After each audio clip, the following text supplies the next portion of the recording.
Aucun autre pays n'a dépensé autant pour ses forces militaires en une seule année que les États-Unis. Le pays consacre 900 milliards de dollars chaque année à soutenir son armée, une somme qui est plusieurs fois supérieure à ce que le Japon, la Corée du Sud, la France, l'Angleterre et l'Inde réunis dépensent pour leurs armées.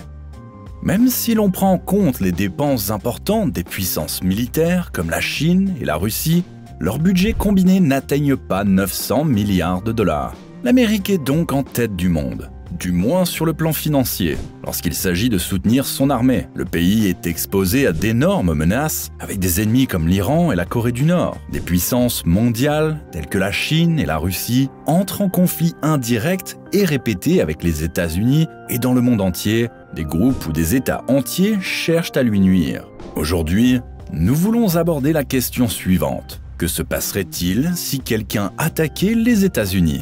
Est-ce que l'Amérique gagnerait vraiment? Nous pouvons vous dire que quiconque tenterait de s'en prendre à eux rencontrerait d'immenses difficultés. Et ce défi commence par la structure géographique des États-Unis.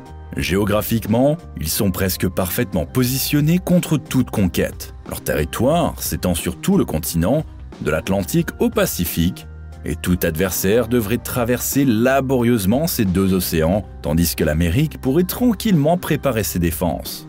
Les attaques surprises sont presque impossibles. Les deux principales côtes du pays le séparent de ses ennemis potentiels, ce qui rend le territoire américain bien protégé, même en temps de guerre. Cet avantage était évident pendant la Seconde Guerre mondiale. Malgré l'implication des États-Unis en Europe et en Asie, ni les nazis ni aucun autre ennemi n'ont pu attaquer significativement le territoire américain. Cette isolation géographique a permis aux entreprises américaines de continuer à produire des munitions, des armes et des véhicules pour l'effort de guerre sans interruption, car personne n'a attaqué leur territoire. En revanche, l'Allemagne, en raison de sa position centrale en Europe, perdait constamment des usines importantes, facilement accessibles par avion depuis les pays ennemis. Mais même si un ennemi traversait l'océan, l'Amérique serait bien préparée pour une telle éventualité. Ses côtes sont lourdement protégées, avec certaines des plus grandes bases militaires et des centaines de milliers de soldats stationnés le long du littoral. Et même si les opposants parvenaient à franchir la côte et à pénétrer l'intérieur des terres, ils seraient stoppés par un autre obstacle naturel, les chaînes de montagnes. À l'est, les Appalaches, et à l'ouest, les imposantes montagnes rocheuses offrent des défenses naturelles contre une invasion. De plus, les Grands Lacs au nord-est poseraient un autre défi à tout adversaire tentant d'entrer à l'intérieur des terres. On pourrait penser que les zones plus plates le long de la frontière sud seraient plus faciles d'accès pour des ennemis qui pourraient traverser le désert mexicain ou peut-être approcher depuis le nord peu peuplé du Canada. Mais cela aussi est difficile car à la fois le Mexique et le Canada sont des alliés fidèles des États-Unis et arrêteraient tout ennemi. En outre, les États-Unis disposent de nombreuses bases militaires dans le sud capables d'intercepter facilement un ennemi. Comme vous pouvez le voir, l'Amérique est presque imprenable grâce à sa seule géographie. De plus, le budget militaire des États-Unis est tellement outrageusement élevé que même des superpuissances comme la Chine ne peuvent rivaliser sur le plan économique. Mais qu'est-ce que l'on peut vraiment acheter avec près d'1 trillion de dollars, le plus grand budget militaire de l'histoire de l'humanité? L'Amérique a créé le plus grand arsenal de tous les temps, en commençant par l'arme la plus dangereuse, la bombe atomique. Avec environ 5000 armes nucléaires, il y a peu de pays qui peuvent rivaliser avec l'arsenal américain. Par exemple, la Chine ne possède que 500 armes nucléaires et la Russie en a beaucoup moins que les États-Unis. Toutefois, il est incertain de savoir combien de ces armes sont modernes et efficaces aujourd'hui. Au fil des décennies, l'Amérique a optimisé la technologie de ses armes nucléaires, augmentant leur puissance destructrice bien au-delà des bombes utilisées pendant la Seconde Guerre mondiale. Mais ce ne sont pas seulement les armes nucléaires elles-mêmes qui rendent l'arsenal américain puissant, mais aussi les moyens de transporter ces armes. Cela inclut des avions comme le Boeing Stratofortress, conçu spécifiquement pour transporter des bombes atomiques, et le Trident II, un système de sous-marins capable de lancer et contrôler des missiles depuis la mer. Peut-être que la partie la plus impressionnante de l'arsenal américain est constituée des avions de chasse ultra-modernes de la marine. L'Amérique possède près de 200 chasseurs F-22 Raptor capable d'atteindre la vitesse incroyable de 2400 km/h, ainsi que près de 2000 avions F-35 Lightning et environ 2 douzaines de bombardiers furtifs B-2 Spirit.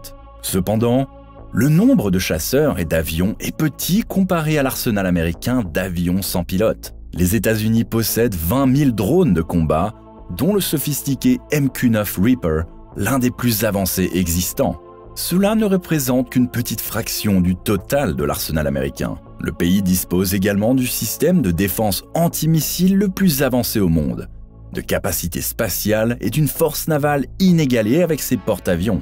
En plus de sa géographie et de son vaste arsenal, l'Amérique a un autre avantage, ses alliances. Les États-Unis dirigent l'OTAN et 6 des 10 plus grandes puissances militaires mondiales en sont membres, ce qui signifie qu'elle viendrait également en aide à l'Amérique en cas d'attaque. Mais la puissance des États-Unis ne s'arrête pas là. Même si un ennemi parvenait à atteindre le territoire américain et à submerger ses soldats, il resterait un autre obstacle, les citoyens américains. Comme nous l'avons vu en Ukraine, les civils et les réservistes peuvent jouer un rôle crucial en temps de guerre. Et les États-Unis sont uniques à cet égard. Aucun autre pays au monde n'a autant de citoyens armés.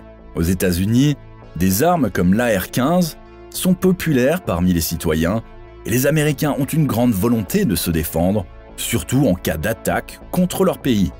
Un autre avantage souvent négligé des États-Unis est qu'ils sont complètement autosuffisants.